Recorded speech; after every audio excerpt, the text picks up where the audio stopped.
मियाँ वाली से भाई अली अकबर साहब ने सवाल पूछा है। वो लिखते हैं, मौलाना हम आपसे ये पूछना चाहते हैं कि तारीख़ में हज़रत लुक़मान हकीम के बारे में क्या आया है।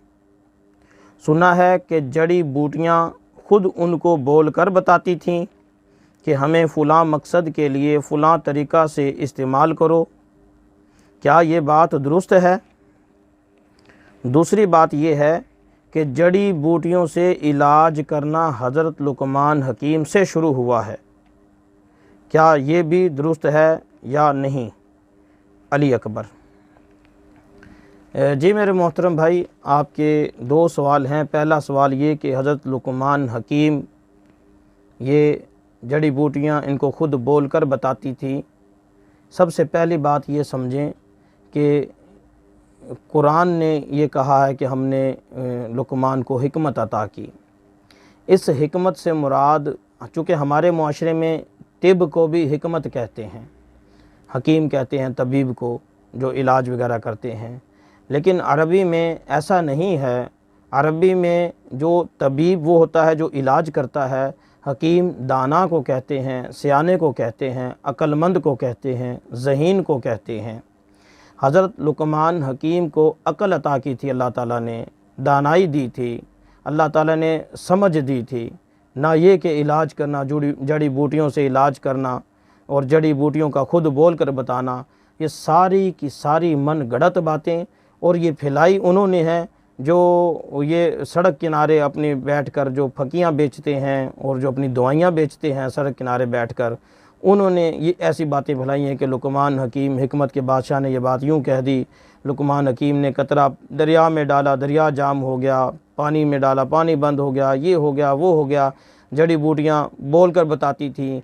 फिर एक वाक़या मशहूर किया हुआ है कि ये एक मरीज़ का ऑपरेशन कर रहे थे, उसमें कोई वो एक कीड़ा था जो निकल नहीं रहा था, जो दिमाग के साथ चिपका हुआ था। जब उसको खींचते थे तो वो दिमाग को पकड़ लेता था, दिमाग साथ ही खींचा चलाता था।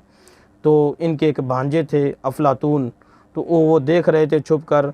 तो उन्होंने कहा कि जी मामू जान, आप इस चूंटी को गर्म करके इस कीड़े को पकड़ें तो ये दिमाग को छोड़ देगा। तो उन्होंने ऐसा किया और फिर हज़रत लुक़मान हकीम ने अपनी इस भांजे को अपना शागिर्द बनाने का फ़ैसला किया। ये सारी की सारी जाली और मन गढ़ंत बातें हैं, हकीकत के साथ इनका कोई ताल्लुक़ और वास्ता नहीं।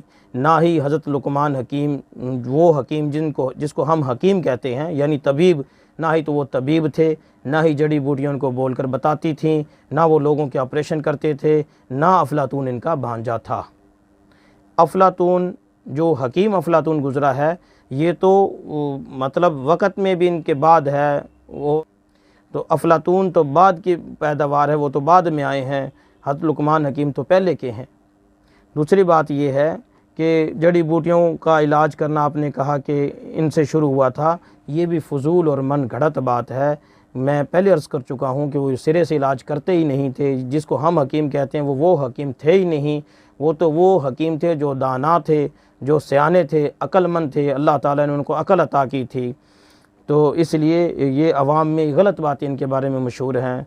ज़माना तालिब इल्मी में आजिज़ ने एक किताब रद्दुल मुनकरात के नाम से लिखी, तो इसमें भी लोगों की ये जो रद्दुल मुनकरात है, लोगों की मन गढ़ंत बातों को हमने इसमें जमा किया कि जो लोग गलत बातें मशहूर लोगों में हुई हैं उनकी तरदीद की।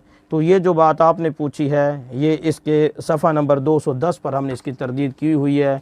बहुत सारे हवालों से, कई सारे हवालों से हमने इसका मतलब ये बयान किया हुआ है कि ये जो जड़ी बूटियाँ बोलकर बताने वाली बात, ये सारी मन गढ़ंत और जाली बात है। हम 2015 में ये किताब शाया हुई थी, इसके सफ़ा नंबर 210 पर इसकी तरदीद कर चुके हैं। अब आज इस वीडियो के ज़रिए से भी हम इसकी तरदीद कर रहे हैं कि ऐसी कोई बात साबित नहीं, ये सारी की सारी मन गढ़ंत बातें हैं। हज़रत लुक़मान हकीम इलाज करने वाले हकीम नहीं थे, ना ही उनको जड़ी बूटियाँ बोलकर बताती थीं, और ना ही अफलातून इनके भांजे हैं, ना ही अफलातून और हज़रत लुक़मान हकीम का ज़माना एक है। हज़रत लुक़मान हकीम के बाद अफलातून कई अरसा बाद के मतलब बाद में आए हैं, लिहाजा वो एक ज़माने के लोग नहीं हैं। लिहाजा ऐसी बातों को फैलाने से इज्तनाब किया जाए। ये जाली बातें हैं, मन गढ़ंत बातें हैं, ये फकी बेचने वालों की बातें हैं जो सड़क किनारे बैठकर या बसों में अपनी फकियां बेचते हैं। उन्होंने मशहूर कर दिया कि लुकमान हकीम बहुत बड़े हकीम थे, बहुत बड़े तबीब थे। लिहाजा हकीकत में ऐसी कोई बात नहीं। वो हकीम थे जिसको अरबी में हकीम दाना को कहते हैं, सियाने को कहते हैं, ना कि तबीब।